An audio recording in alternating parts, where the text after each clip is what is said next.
Welcome back to Primetime News, and a special welcome if you're watching online at onespotmedia.com.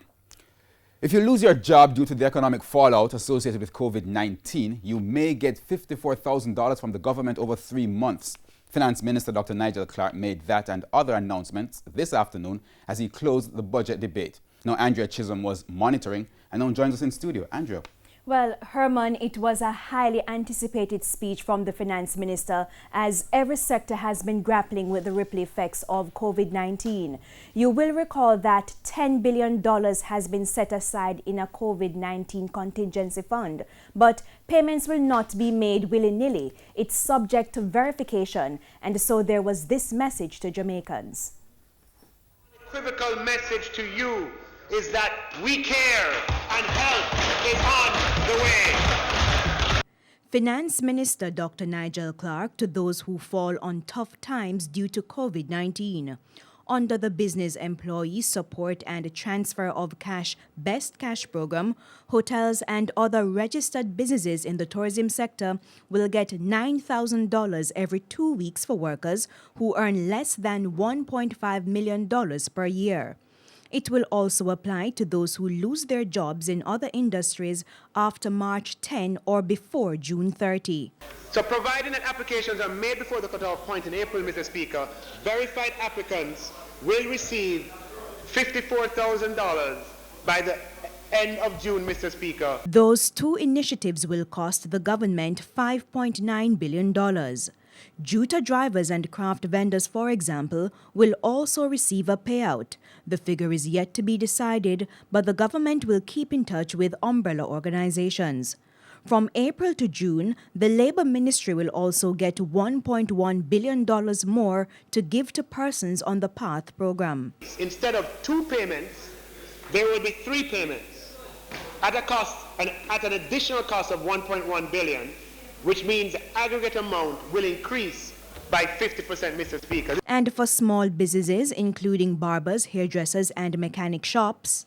So all small businesses with sales of 50 million or less who file tax returns in the 2019-20 financial year, and who file payroll returns indicating that they have employees on staff, Mr. Speaker, will be eligible for a one-time COVID small business grant of $100,000, Mr. Speaker.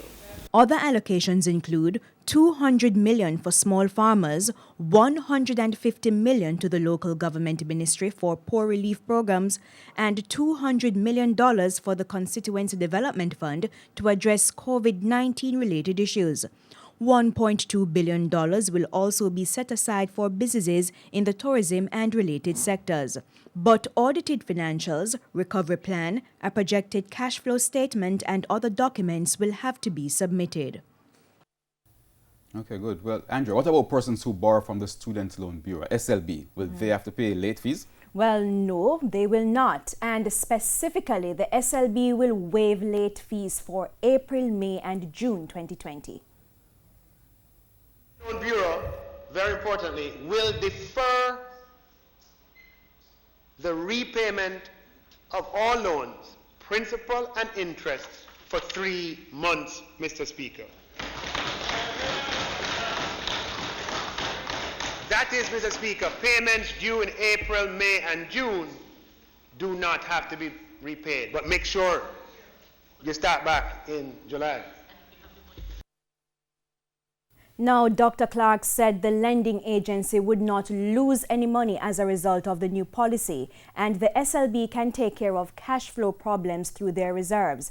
Let's move on to another issue, that's pensioners, those who get pension payments electronically like through their bank accounts. For a period of time starting April 20, they will not have to show a proof of life certificate to the Accountants General's Department.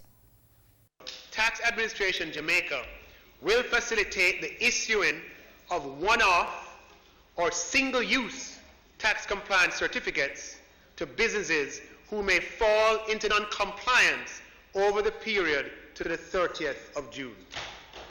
Tax Administration Jamaica will issue no new summonses or initiate any new court proceedings or enforcement actions for non-compliance until after the 30th of June. However, Mr. Speaker, reminders and notices will continue to be generated. And of course, we'll continue to monitor those developments and other issues related to COVID-19. Janella?